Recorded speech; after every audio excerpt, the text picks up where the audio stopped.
Oh, la solución de la bancarrota con el abogado Albert Cotto.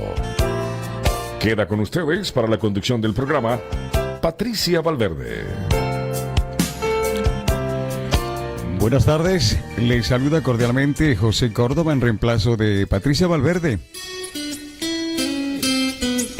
Y como cada miércoles ya está con nosotros el abogado de la bancarrota, Alberto Cotto. Mi querido amigo, si usted tiene una pregunta o inquietud acerca de la bancarrota, aquí está su oportunidad. Llámenos a cabina al 301-962-0900, 301-962-0900, o si prefiere mandar un texto o un audio al WhatsApp 240-490-6262, 240-490-6262. Ya le damos la bienvenida al abogado Albert Cotto. Buenas tardes, abogado, bienvenido una vez más. Muy buenas tardes, José, y buenas tardes a todos los radioescuchas que están sintonizando Radio América 900. Estamos aquí el día de hoy para contestar cualquier pregunta, duda, ¿verdad?, que puedan tener acerca de la bancarrota, de los diferentes tipos de casos, de sus bienes, preguntas generales que puedan tener referentes a la bancarrota. Entonces creo que las líneas ya están abiertas para que se comuniquen con nosotros y no pierdan la oportunidad de hacer esa consulta. También les quería recordar que tenemos dos oficinas, la principal va a estar en Landover y tenemos la secundaria que está en Rockville. En la de Landover estamos de lunes a viernes de 9 de la mañana a 5 de la tarde. En la de Rockville después de las 6, de lunes a viernes, y los sábados de las 9 de la mañana al mediodía, a la 1 de la tarde, dependiendo de cuánto necesiten los clientes venir el sábado, ¿verdad? Tenemos el número de teléfono, es 240-233-6816. La primera consulta de bancarrota siempre va a ser gratis, ¿verdad? Si tiene dudas, comuníquense con nosotros, ya sea en ese momento, ¿verdad?, en la próxima media hora, o llámenme al celular. Repito el número, 240-233-6816. Así es, ya lo sabe, mi querido amigo, y si quiere hacerle una pregunta ahora mismo, en este instante, pues llame a cabina central 301-962-0900, 301-962-0900, o mandarnos un texto, un mensaje de voz al WhatsApp 240-940-6262, 240-490-6262. Ya tenemos la primera pregunta, abogado. Dice, mi nombre está en la cuenta bancaria de mi tío. Esta cuenta es de él y yo no la uso. ¿No la tengo que poner en mi bancarrota? ¿Es correcto? Claro, hay situaciones donde tal vez por algún motivo fuera del control de la otra persona, o por simplemente motivos de facilidad, ¿verdad?, de poder tener acceso a cuentas bancarias, o si algo pasa en alguna emergencia, ¿verdad?, que una otra persona tenga acceso a la cuenta, ¿verdad?, si algo nos pasara a nosotros, tal vez algún familiar nos va a poner a nosotros en la cuenta, o nosotros vamos a poner a algún familiar en la cuenta, o cuando están abriendo la cuenta ellos están teniendo dificultad y necesitan ayuda de alguien para poder abrir la cuenta bancaria, ya sea una cuenta corriente o una cuenta de ahorros, ¿verdad?, que vayamos a abrir conjuntamente. Si los bienes que nosotros que se están depositando en estas cuentas no son de nosotros, muchas veces vamos a considerar que entonces que la cuenta como tal no va a ser de nosotros. Pero es importante recordar que este es un bien nuestro, aunque los dineros en esa cuenta no sean de nosotros, hay una presunción de que por lo menos la mitad del dinero que se encuentra en estas cuentas bancarias va a ser de la persona que está considerando tal vez presentar una bancarrota. Entonces, cuando presentamos una bancarrota, siempre va a ser importante declarar, ¿verdad?, porque tenemos una obligación legal de declarar ya sea todas nuestras cuentas individuales, conjuntas, cuentas de ahorro, cuentas corrientes, cuentas de retiro, ¿verdad? Todas estas cuentas es importante declararlas. Entonces, esta cuenta va a ser de nosotros, hay la presunción de que la mitad de nosotros, ¿verdad?, vamos a poder proteger esa mitad con las exenciones normales, siempre y cuando no se esté pasando la cuenta, ¿verdad? Pero muy importante, sí, es enumerarla en la petición de bancarrota. Muy bien, ya contestó a su pregunta Mi querido amigo, ya tenemos a otra persona, abogado, la señora Olga. Adelante, señora Olga, con su pregunta. Sí, mire, tengo una pregunta, a ver si me puede orientar. A mi esposo falleció y la casa estaba a nombre de solamente de él. ¿Podemos hacer algo como yo, su esposa o mi hijo, por la casa? Muy buenas tardes, doña Olga. Entonces, Buenas tardes. hacer algo por la casa, ¿a qué se refiere? Disculpe. Para nosotros quedarnos con ella, ya sea mi hijo mayor o yo que ¿Usted no estaba en el título de la propiedad? no estaba, solamente él. Ok. ¿Y no, el señor no hizo ningún tipo de testamento? No hizo nada. Ok, según los conocimientos generales, ¿verdad?, que tengo de procesos sucesorios, hay que abrir un proceso sucesorio, ¿verdad? Es relativamente sencillo. Simplemente para que este bien pase a su nombre. Usted me imagino que no estaba en el préstamo, ¿correcto? No, tampoco. ¿Y hay un préstamo sobre la propiedad? Sí, ¿Y se están haciendo los pagos? se están haciendo, sí. Eso es bastante importante, que usted continúe haciendo los pagos, ¿verdad? Aunque su esposo lamentablemente haya fallecido, sí es importante que se siga haciendo el pago, porque si no se hacen los pagos, el banco va a pasar al remate. Si a usted le interesa que tal vez hablemos del caso, ¿verdad?, del proceso sucesorio, cómo funcionaría para poder ponerla a usted o a los hijos, más que todo sería usted probablemente en el título de propiedad, nos puede llamar al 240-233-6816 para que hablemos del caso, ¿verdad? Pero sí sería importante que los sucesores de su esposo, los herederos, ¿verdad? Alguien más esté en la propiedad, ¿verdad?, en el título, por si surgiera algún asunto con la propiedad que necesite algún trámite de alguna persona que sea mayor de edad, ¿verdad?, que pueda responder por dichos trámites. Sí, señora. Y sí hay un proceso para eso, sí, señora. Sí se puede. Correcto. Y hay un límite de hacerlo de cuando él falleció No, poder es hacerlo. importante tratar de hacerlo lo más pronto posible después del fallecimiento, pero no hay límite. ¿O no hay límite? Correcto. Pero sí, como Ok. le digo, es importante para que haya seguridad legal de que usted o los hijos de él, ¿verdad?, la persona más idónea, digámoslo así, empiece a hacer los trámites necesarios. Sí, señora. ¿Usted puede ayudarnos en esto? Sí, claro que sí. Me puede llamar al 240-233-6816. Ok, yo le llamo a su oficina Sí, señora. para ponernos de acuerdo. Muchas gracias. Muy amable. Porque- Pasen muy buen día.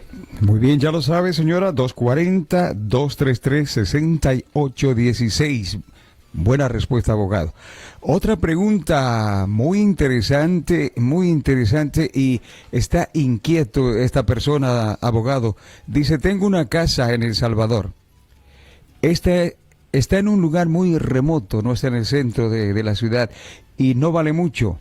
He escuchado que como no está en los Estados Unidos, no debo ponerla en mi bancarrota. ¿Eso es cierto? Esa es muy buena pregunta del Radio Escucha, ¿verdad? Nos está indicando que tiene una propiedad que tal vez se encuentra fuera de los Estados Unidos, en este caso sería El Salvador, y su inquietud es si debe enumerarla en los formularios de la bancarrota. El código de bancarrota lo que nos va a requerir es que enumeremos todos los bienes, todos los ingresos, todos los gastos, todos los acreedores, independientemente de donde se encuentre el bien ubicado, ¿verdad? Entonces, si tenemos cuentas bancarias en El Salvador, si tenemos propiedades en El Salvador, cualquier otro país, ¿verdad?, Honduras, Panamá, Costa Rica, el que sea, ¿verdad?, que no sea los Estados Unidos, tenemos que enumerarlo. Ahora bien, lo que he notado, ¿verdad?, es que si son propiedades que se encuentran en lugares muy remotos, por lo general allá no van a costar tanto como, digamos, una casa que uno fuera a comprar acá. He tenido casos donde hacemos los avalúos y nos llega un avalúo de $3,000, $4,000, ¿verdad? Y eso lo podemos proteger al 100%. Además, como son propiedades que se encuentran fuera del país, es muy difícil para el administrador, si estuviéramos hablando de un capítulo 7, de tratar de liquidar esos bienes, ¿verdad? Y en el peor de los casos lo que tratarían de hacer es llegar a un acuerdo con nosotros por si nos estuviéramos pasando de las protecciones legales. Pero la respuesta a la pregunta de este radio escucha va a ser sí, tenemos que enumerar todos los bienes, cuentas bancarias, propiedades que tengamos en otros países, ¿verdad? Y simplemente exentarlos y tratarlos por medio de la bancarrota. Dependiendo del bien, ¿verdad? Es muy importante hablar con un abogado y asesorarse bien. Para eso estamos nosotros, nos pueden llamar para asegurarnos que no vayamos a tener ningún inconveniente cuando presentemos la bancarrota. Si hay propiedades que tal vez están a nombre de terceras personas, no son nuestras, pero esas terceras personas están considerando tal vez, no sé, una mamá, un familiar, un padre, un abuelo, pasárnoslas a nosotros, ¿verdad? Pero nosotros estamos pasando una situación difícil donde no podemos pagar a los acreedores y no sabemos qué hacer. Es recomendable asesorarse bien con un abogado. Vengan a la oficina, hablemos del caso, ¿verdad? Porque tal vez lo más recomendable para estos casos sería que antes de hacer esa transferencia, ¿verdad? La propiedad sigue siendo legalmente de la otra persona. Que la otra persona no nos pase la propiedad, hagamos la bancarrota, salgamos de todos nuestros problemas financieros y eventualmente en un futuro ya sí esta persona podría considerar transferirnos el bien. Muy bien, buena respuesta, abogado. Tenemos una pregunta que esto estoy seguro es una pregunta muy importante porque a muchos les ocurre, especialmente a los familiares. Dice: mi nombre está en el título de propiedad y el préstamo de la casa es de mi hermano. El único motivo por el cual yo estoy en el título y el préstamo es que mi hermano no calificaba solo para comprar la propiedad. Yo nunca he vivido allí. ¿Se puede perder la casa si presento una bancarrota? Muy buena pregunta. La respuesta sería que, primero que todo, depende, ¿verdad? Depende del tipo de proceso que estamos haciendo. Recordemos que cuando presentamos una bancarrota, básicamente vamos a caer en uno de dos tipos de bancarrota. El primero sería un capítulo 13, el segundo sería un capítulo 7. El capítulo 13 es una reorganización de nuestras deudas, ¿verdad? Entonces, lo que estamos haciendo en un capítulo 13 es dejándole saber a la Corte que en ese momento nuestros ingresos son un poco más altos que nuestros gastos mensuales. Nos queda un poquito de dinero disponible a final de cada mes, pero no es lo suficiente para pagarle a todos los acreedores. Entonces vamos a estar en una bancarrota por un periodo de 3 a 5 años haciendo pagos parciales. Por lo general, a menos de que podamos pagar el 100%. Por lo general estamos hablando de un 10% a acreedores no garantizados, tipo tarjetas de crédito, préstamos personales, cobros médicos, ¿verdad? Algunas deudas viejas de impuestos y algunos otros acreedores. Si queremos quedarnos con una casa y estamos atrasados en el pago de la casa, tenemos que cancelar la totalidad del atraso y también si tenemos deudas de pensiones alimentarias o deudas de impuestos más recientes, esas sí se deben de cancelar al 100%. Entonces, en un capítulo 13 nunca vamos a arriesgar nuestros bienes, ¿verdad? Por lo menos en lo que respecta al administrador del caso, porque no tienen la potestad o el derecho de rematar bienes.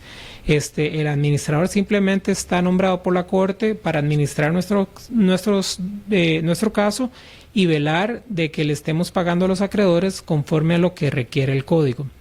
En el capítulo 7 estamos hablando de una bancarrota de liquidación, ¿ok? Entonces aquí es donde sí tal vez ya es un temita más importante que hay que conversar con un abogado, ¿verdad? Que sepa del tema. Porque lo que va a pasar es que el administrador del capítulo 7 va a poder rematar todos aquellos bienes que no podamos proteger, ¿verdad? Entonces, en el caso de este señor que tal vez en el momento de que estaban adquiriendo la propiedad, su hermano no calificaba para el préstamo, que me imagino que por ahí ha de andar la situación, porque así es la mayoría de los casos. Entonces el hermano necesitaba un codeudor, ¿verdad? Alguien con un buen crédito establecido que le ayudara a calificar con el préstamo. Entonces, en este caso, según lo que entiendo, el hermano era el que iba a comprar la propiedad. El cliente, en este caso, digámoslo así, simplemente lo que hizo fue facilitar su nombre para poder conseguir el crédito y automáticamente, por lo general, también lo ponen en el título, pero la persona nunca contribuyó ni siquiera al pago inicial, al pago de la prima, ¿verdad? Cuando estaban adquiriendo la propiedad, no ha contribuido a los pagos de la hipoteca mensuales, ¿verdad? Y no ha vivido en la propiedad, ¿ok? Entonces, si no hay plusvalía en la propiedad, es decir, si debemos más en el préstamo de lo que vale la propiedad, no hay ningún problema. Podemos presentar una bancarrota el hermano, nunca va a perder la propiedad, va a estar 100%, no protegida, pero digamos 100% exenta de que el administrador vaya a tratar de ir contra la propiedad, porque aunque el administrador trate de venderla, siempre todo el dinero le va a ir al primer prestamista. Y entonces no va a haber ningún dinero por distribuir a los acreedores. El administrador no va a querer hacer todo ese trabajo para simplemente no tener ningún dinero para distribuir a los acreedores. Entonces en esos casos la propiedad va a estar 100% protegida. Si hay un poquito de plusvalía y la podemos proteger al 100%, pues eso también sería lo que se podría hacer, ¿verdad? Y el administrador no va a tratar de ir en contra de esta propiedad. También tengamos en consideración que los administradores van a tomar en cuenta los costos de cierre, ¿verdad? Que siempre andan por ahí del 8 o 10%. Entonces, aunque haya un poco más de plusvalía, si igual no va a cubrir ni siquiera los costos de cierre, ni siquiera vamos a arriesgar la propiedad. Ahora, en el caso donde tal vez hay una plusvalía que no podamos proteger, el argumento va a ser que esta casa ni siquiera la hemos habitado, no hemos contribuido con el inicial y no hemos contribuido con los pagos mensuales. Esta casa técnicamente no es de nosotros, simplemente es de nuestro familiar. Nosotros le ayudamos simplemente porque él no calificaba para adquirir el préstamo originalmente, adquirir la propiedad. En esos casos, lo que pasaría sería que se hace el argumento, se le indica al administrador, en este caso tal vez el hermano tendría que apersonarse al proceso. Por lo general los administradores, si ese es el caso, no van a tomar mayor carta del asunto, ¿verdad? En el asunto, y simplemente uno termina recibiendo un descargo y no van en contra de la propiedad. Si trataran de hacer algo en contra de la propiedad, simplemente se apersona a nuestro familiar, dice la corte, esta casa es mía, él o ella nunca contribuyó. Y entonces toda la plusvalía es mía, no es compartida, y entonces ya ahí se resuelve ese asunto y se recibe un descargo y no sufrimos con la propiedad. Si está en una situación así, ¿verdad? Quiere un poquito más de información, ha pensado en hacer la bancarrota, pero eso lo tiene un poquito agobiado, ¿verdad? Nos puede llamar al 240-233-6816 con esta o cualesquiera otras preguntas que pueda tener. Muy bien, así es, estimado oyente, si usted tiene una pregunta y quiere hacer una pregunta, está inquieto por algo que le dijeron, no se vaya por los dichos o por el vecino. Hágalo con un abogado. Usted también puede mandarnos un mensaje de texto al WhatsApp, así como lo están haciendo nuestros amigos, al 240-490-6262. Ahora, si su caso es más serio, entonces haga una cita a la oficina del abogado, 240-233-6816. Nos llegó otra pregunta, abogado, y dice, he escuchado su programa y usted menciona que uno por lo general puede proteger bienes por hasta aproximadamente $12,000. Tengo una cuenta de retiro con mi empleador. Específicamente creo que es un 401 que tiene aproximadamente $21,000. ¿Lo voy a perder si hago una bancarrota? Esa es muy buena pregunta. Gracias al Radio Escucha, ¿verdad? Por enviar su pregunta. Básicamente, cuando yo hablo generalmente de $12,000, va a ser solo para los bienes que tenemos en la casa, ¿verdad? Cuentas bancarias, vehículos, cuestiones así, pero también hay otras protecciones. Es por eso que es importante asesorarse bien con un abogado, ¿verdad? Cuando vamos a presentar una bancarrota, por lo menos lo estamos considerando, ¿verdad? Para darle un listado detallado de todos y cada uno de nuestros bienes. Porque la gente pregunta, ¿pensiones alimentarias? No, esas están por 100% protegidos. También seguro social, cuestiones así, ¿verdad? Y tienen protecciones adicionales. También si hemos tenido accidentes y lamentablemente debido al accidente ya no podemos seguir trabajando, ¿verdad? Y nos dan una suma de dinero alta por el accidente como tal, por los daños personales que yo sufrí, ¿verdad? No por la caída de salarios, pero sino por los daños personales. Estos montos van a tener protecciones específicas para cada uno de los casos. En este caso, si estamos hablando de cuentas de retiro calificadas, ¿verdad? Vamos a tener una protección especial.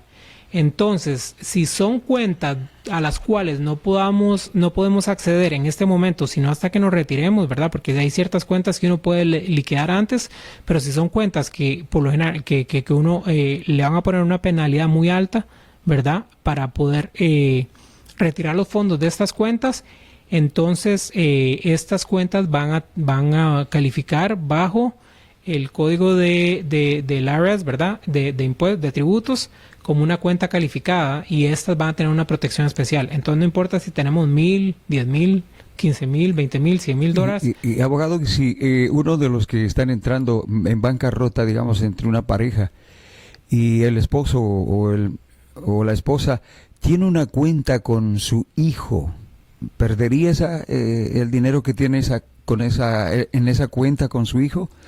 ¿O el hijo le protege lo que le pertenece al padre? Sí, básicamente, digamos, es la pareja, ¿verdad? Y uno de los cónyuges tiene un hijo esa sería nuevamente una cuenta conjunta, ¿verdad? Sí. Donde hay una presunción de que la mitad de la plusvalía en esa cuenta va a ser de nosotros, ¿verdad? Y la mitad del dinero va a ser de nuestro hijo. Es por eso que es importante asesorarnos con un abogado, hablar de todos estos montos, ¿verdad? Porque recordemos, según la pregunta del radioescucha anterior, la mitad va a ser nuestra, la mitad va a ser de nuestro hijo. Lo único que tenemos que proteger es nuestra mitad, ¿verdad? Si nos estamos pasando de las protecciones, tal vez ahí estaríamos hablando de cuál es el mejor momento estratégicamente para presentar nuestro caso. Entonces, eso suele pasar bastante, ¿verdad? Que tal vez un cliente está pasando de las exenciones y está pensando, o presento ahora o presento luego, ¿qué hago? ¿Verdad? Me llaman a mí, vienen a la oficina, hablamos del caso, y una vez que ya determinamos cuál es el mejor momento para él presentar, ahí es cuando procedemos. Entonces, lo que hacemos en esos casos, si nos estamos pasando por las excepciones, tenemos dos opciones: o presentamos el caso ahora y negociamos con el administrador, si es que el administrador tiene un interés en esos bienes, y estamos hablando en este caso de un capítulo 7, o simplemente le damos un poquito más de tiempo, ¿verdad? Antes de presentar el caso, usamos estos ingresos, ¿verdad? Para cubrir nuestros gastos personales, ¿verdad? Pagar comida, luz, agua, casa, lo que sea, ¿verdad? Reducir los montos que podamos tener en la cuenta bancaria para que lleguemos a un punto donde cuando ya los podamos proteger, presentar el caso. Es por eso que es importante sí estar en contacto con el abogado en ese momento, para decirle, ok, esto es lo que estoy haciendo con mis bienes, con los dineros que tengo en el banco, todavía estoy pasándome o ya estoy llegando al límite, que lo estoy haciendo bien. Y el abogado les va a asesorar, ¿verdad? En este caso sería yo, si deciden venir a la oficina, acerca de si esos son gastos que el administrador no le va a reclamar. Correcto.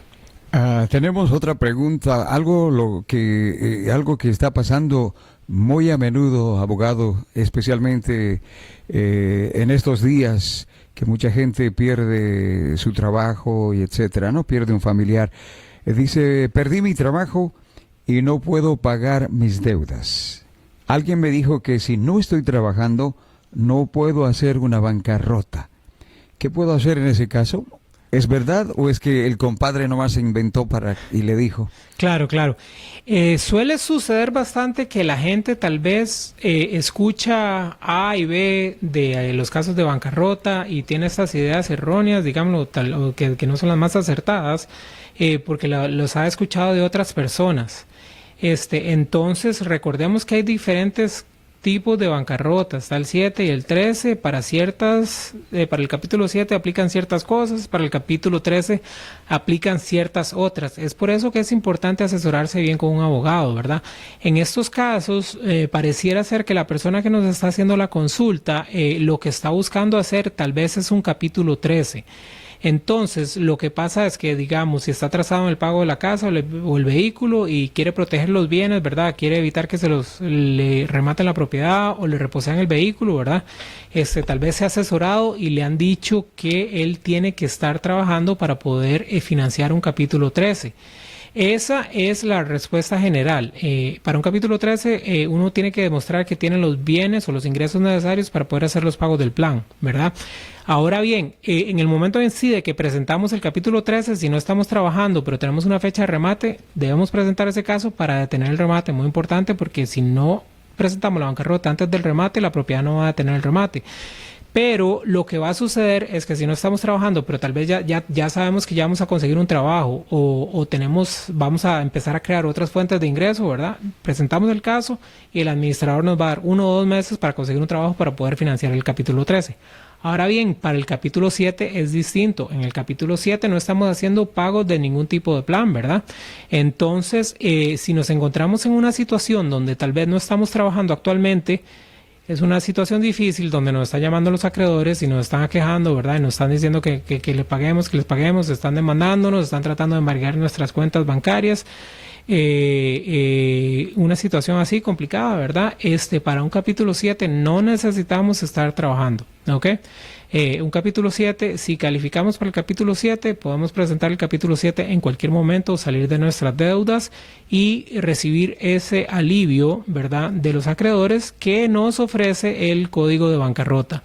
Entonces sí es importante asesorarse bien con una persona que conozca de bancarrota, porque hay muchos mitos por ahí acerca de la bancarrota, que tal vez la gente ha hecho una bancarrota, algún amigo hizo una bancarrota, pero en ese caso el amigo no nos está diciendo que es un capítulo 13, pero el abogado le dijo al amigo que él tenía que estar trabajando para poder hacer la bancarrota. Sí, es verdad, tiene que estar trabajando si es un capítulo 13, pero no si es un capítulo 7. Entonces el caso de nuestro amigo tal vez no va a ser nuestra misma situación y por eso tal vez estamos cogiendo pedacitos de información de aquí y de allá que tal vez no nos aplican en nuestro caso.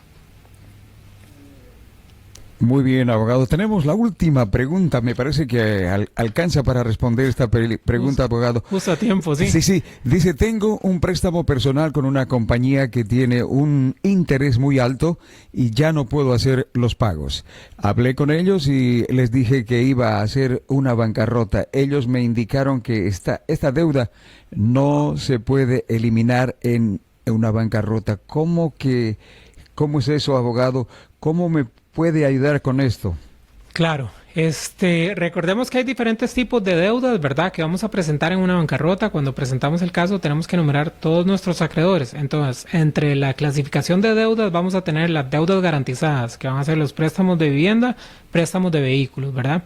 Las deudas prioritarias, que van a ser pensiones alimentarias, penalidades tal vez del gobierno o deudas de impuestos, y las demás deudas van a ser deudas generales no garantizadas, ¿verdad? Entonces estas van a ser tarjetas de crédito, cobros médicos, préstamos personales, ¿verdad? Todos estos tipos de deuda que no tienen ningún bien en garantía y que el código no les da una protección especial. En un préstamo personal, ¿verdad? Cuando obtenemos un préstamo de una de esas compañías que le dicen cash advance o payday loans, una cosa así, ¿verdad? Esto es un préstamo personal, son deudas generales no garantizadas, son deudas que se eliminan en una bancarrota. Ahora bien, estos acreedores por lo general lo que andan buscando es que les paguemos las deudas, ¿verdad? Porque obviamente si ellos no reciben el dinero, ellos no están generando un beneficio. Algunos nos dan tal vez información equivocada, digámoslo así, que no es lo más correcto, pero nos dan esta información simplemente para meternos un poquito de miedo, ¿verdad? Y hacer que reaccionemos pagando estas deudas.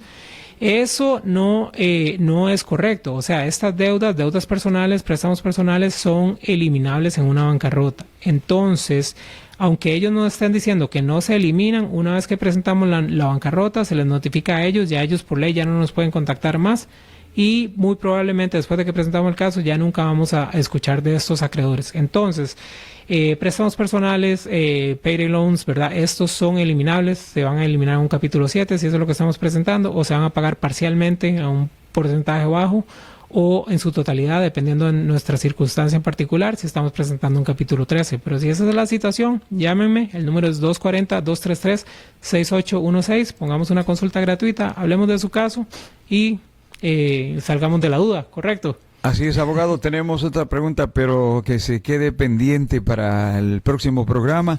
No se olvide, tiene una pregunta. Le están hablando acerca de la bancarrota en forma desinformada, no le dan una noticia exacta, pues no son especialistas en bancarrota. Llame al abogado Albert Cotto al 233-6816. 240-233-6816. Muy amable, gracias, abogado. Hasta el próximo miércoles. Muchas gracias, don José. Gracias a los radioescuchas. Y se nos fue volando el día hoy, ¿verdad? Así es, sí. Pasen buen día. Igualmente, abogado. Y hasta aquí, la solución de la bancarrota. Con el abogado Albert Cotto.